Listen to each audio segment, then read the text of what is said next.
Assalamualaikum warahmatullahi wabarakatuh. Halo semuanya, perkenalkan nama saya Adelia Rara Putri Tapangar dengan NPM 170110230043. Kenalkan, nama aku Alia Danis Alifiandi dengan NPM 1701110230018. Kenalkan, nama saya Rizky Cintia Ayu Adzani dari NPM 170110230039. Perkenalkan, nama saya Rasmia Natasha dengan NPM 026. Perkenalkan, nama saya Astrid Fitri Cahyani dengan NPM 1701102300333. Perkenalkan, nama saya Dena Zahraina Kalista Natasha dengan NPM 17011030016 dari kelompok 4 mata kuliah Teori Kebijakan Publik.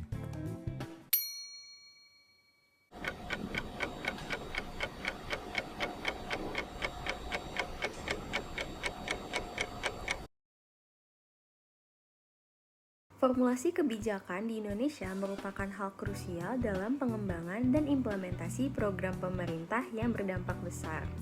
Sebagai negara dinamis, Indonesia terus menciptakan kebijakan responsif, efektif, dan berkelanjutan untuk memenuhi kebutuhan dan tantangan masyarakat. Program formulasi kebijakan merupakan pilar utama dalam menentukan arah pembangunan nasional dan mencapai tujuan strategis yang telah ditetapkan. Dari kebijakan ekonomi hingga sosial, kebijakan-kebijakan ini mempengaruhi berbagai aspek kehidupan sehari-hari masyarakat, termasuk pendidikan, kesehatan, lingkungan, dan pemberdayaan ekonomi. Kesehatan dan pendidikan merupakan hak dasar setiap individu, oleh karena itu, meningkatkan akses dan kualitas pelayanan kesehatan dan pendidikan menjadi prioritas utama dalam pembangunan suatu negara.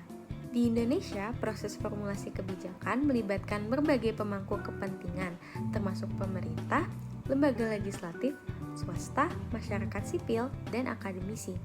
Kolaborasi antar berbagai pihak ini memastikan bahwa kebijakan yang dihasilkan memperhitungkan berbagai perspektif dan kebutuhan masyarakat secara menyeluruh. Kesehatan masyarakat merupakan salah satu tanggung jawab negara. Hal ini merupakan hal yang perlu diperhatikan agar tingkat kesehatan masyarakat terus stabil atau terus membaik. Dikarenakan kesehatan masyarakat merupakan faktor yang meningkatkan kemajuan negara. Semakin baik tingkat kesehatan masyarakatnya, maka semakin baik pula sumber daya manusia yang dihasilkan. Oleh karena itu, pemerintah di tahun 2014 mengeluarkan program Jaminan Kesehatan Nasional. Jaminan Kesehatan Nasional diciptakan untuk memberikan layanan kesehatan merata kepada seluruh rakyat Indonesia, menjamin seluruh rakyat mendapati fasilitas kesehatan, serta mengurangi beban biaya kepada masyarakat yang tidak mampu. Adanya Jaminan Kesehatan Nasional dapat menjadi langkah yang tepat bagi pemerintah untuk melakukan pemerataan dalam hal pendanaan, pelayanan, dan fasilitas dalam kesehatan. Terlaksananya Jaminan Kesehatan Nasional sejak tahun 2014 yang digadangkan akan menjadi langkah untuk pemerataan dalam hal kesehatan, tetapi di baliknya masih terdapat beberapa hal yang menjadi keresahan di masyarakat. Hal yang menjadi masalah utama dalam Jaminan Kesehatan Nasional ini yaitu tak kunjung membaik dalam hal kepuasan masyarakat terhadap pelayanan yang diberikan. Pada tingkat kepuasan ini didapati dari survei yang dilakukan di RSAL Dr. Ramelan Surabaya pada tahun 2014, yaitu menghasilkan bahwa 63,33% masyarakat yang menggunakan Jaminan Kesehatan Nasional tidak puas terhadap pelayanan yang diberikan. Selanjutnya masuk ke analisis kasus. BPJS Kesehatan sendiri memiliki unit kerja yang dinamakan BPJS Kesehatan Center, yang dimana BPJS Kesehatan Center ini bertugas untuk mensosialisasikan, mengawasi, mengendalikan, dan mengevaluasi pelaksanaan pelayanan center. Namun, ternyata pada praktiknya BPJS Kesehatan Center ini belum terrealisasi dengan maksimal. Ketidakpuasan pasien mengenai BPJS Kesehatan Center ini mengindikasikan beberapa isu yang perlu diperhatikan. Pertama, ada prosedur administratif yang rumit dan lambat. Hal ini menyebabkan pasien memakan waktu yang lebih banyak dan proses administratif ini tuh cenderung rumit. Maka dari itu perlu adanya penyederhanaan dan percepatan prosedur administratif untuk meningkatkan efisien dan pengalaman pasien. Yang kedua, ada waktu tunggu yang panjang. Waktu tunggu yang panjang ini menimbulkan ketidaknyamanan dan mengganggu bagi pasien. Hal ini menekankan pentingnya pengelolaan antrian dan peningkatan kapasitas pelayanan untuk mengurangi waktu tunggu. Yang ketiga, kesenjangan antara harapan dan realitas. Perbedaan antara harapan pasien terhadap pelayanan dengan apa yang mereka terima ini terdapat kesenjangan, yang dimana seperti kita tahu, terkadang pasien pengguna BPJS ini mendapatkan perlakuan yang berbeda. Maka dari itu, diperlukan upaya untuk mengatasi hal ini dengan meningkatkan kualitas layanan untuk memenuhi atau bahkan melebihi harapan dari pasien BPJS ini, yaitu dengan tidak membeda-bedakan antara pasien BPJS ataupun pasien yang lainnya. Nomor 4, keterbatasan fasilitas rumah sakit BPJS.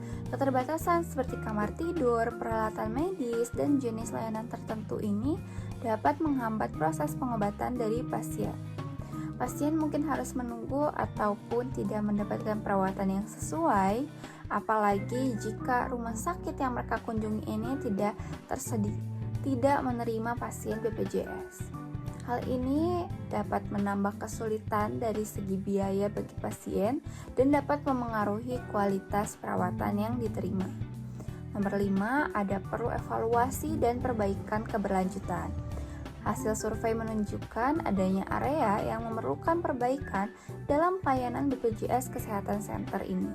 Oleh karena itu, evaluasi rutin dan implementasi perbaikan keberlanjutan diperlukan untuk memastikan kepuasan pasien yang lebih baik di masa depan. Dengan langkah-langkah untuk mengatasi isu-isu di atas, BPJS Kesehatan Center dapat meningkatkan kualitas layanan dan memperbaiki pengalaman pasien, yang pada gilirannya akan meningkatkan kepuasan dan kepercayaan terhadap BPJS Kesehatan. Selanjutnya ada tantangan program. Tantangan program dari JKN atau Jaminan Kesehatan Nasional ini yaitu mengenai iuran yang dibayarkan oleh peserta yang belum cukup untuk memenuhi kebutuhan biaya layanan kesehatan. Hal ini menyebabkan defisit dalam pendanaan program yang kemudian memengaruhi ketersediaan, kualitas, dan layanan kesehatan yang diberikan pada peserta, khususnya pengguna BPJS Kesehatan. Upaya untuk meningkatkan pendanaan baik melalui penyesuaian iuran maupun sumber pendanaan alternatif perlu dilakukan untuk menjaga keberlanjutan dan efektivitas program JKN dalam jangka panjang. Pendidikan merupakan salah satu fondasi untuk keberlangsungan dan kemajuan kehidupan masyarakat. Pendidikan merupakan hal yang sangat penting untuk kemajuan masyarakat Indonesia. Masyarakat Indonesia sangat membutuhkan pendidikan karena pendidikan merupakan kewajiban yang wajib didapatkan oleh seluruh masyarakat. Akan tetapi masih banyak orang yang tidak mendapatkan pendidikan karena banyak sekali faktor yang mempengaruhinya, yaitu salah satunya adalah faktor pendanaan, yaitu banyak sekali orang yang kurang mampu yang tidak mendapatkan akses pendidikan. Karena kesulitan biaya untuk pendidikan inilah yang membuat mereka susah untuk maju. Tapi pendidikan juga merupakan satu-satunya tempat mereka untuk berkembang agar bisa mengubah nasib mereka. Oleh karena itu, pemerintah mengeluarkan kebijakan yaitu program Indonesia Pintar, yang dimana program ini merupakan tanggung jawab negara dan juga tanggung jawab pemerintah untuk memfasilitasi anak yang kurang mampu agar mendapatkan pendidikan yang merata dan setara. Program ini yaitu dengan menggunakan Kartu Indonesia Pintar. Dengan adanya Kartu Indonesia Pintar ini dapat menjadi harapan agar tidak ada anak Indonesia yang putus sekolah.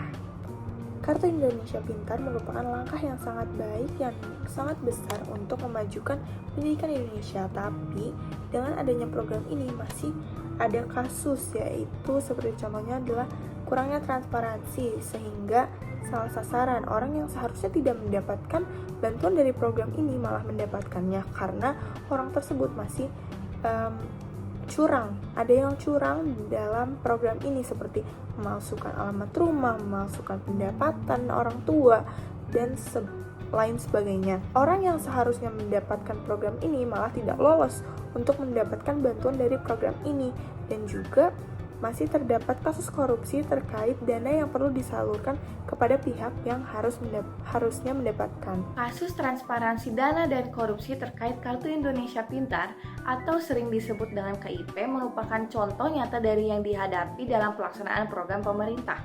Ini adalah analisis kasusnya. 1. Kurangnya transparansi dana. Ditemukan bahwa penggunaan dana KIP kurang transparan, dengan laporan pengeluaran yang tidak lengkap atau tidak jelas. Ini menciptakan ketidakpastian tentang bagaimana dana program sebenarnya digunakan dan apakah manfaatnya dapat dirasakan oleh mereka yang membutuhkan. Kedua, korupsi dan penyalahgunaan dana. Terjadi kasus korupsi dan penyalahgunaan dana KIP di mana sejumlah pihak yang terlibat dalam pengelolaan dana memanfaatkannya untuk kepentingan pribadi. Contohnya adalah pemalsuan laporan atau penggunaan dana untuk pembelian barang pribadi yang tidak terkait dengan tujuan program. Berikut dengan tantangannya. 1. Akses terhadap informasi. Calon penerima KIPK mungkin mengalami kesulitan dalam mendapatkan informasi yang memadai tentang program ini. Kedua, proses aplikasi yang rumit. Proses aplikasi untuk mendapatkan KIPK dapat dirasa rumit dan membingungkan bagi calon penerima. Ketiga, keterbatasan dana dan kuota dapat mengakibatkan tidak semua calon penerima yang memenuhi syarat dapat menerima manfaat dari KIPK.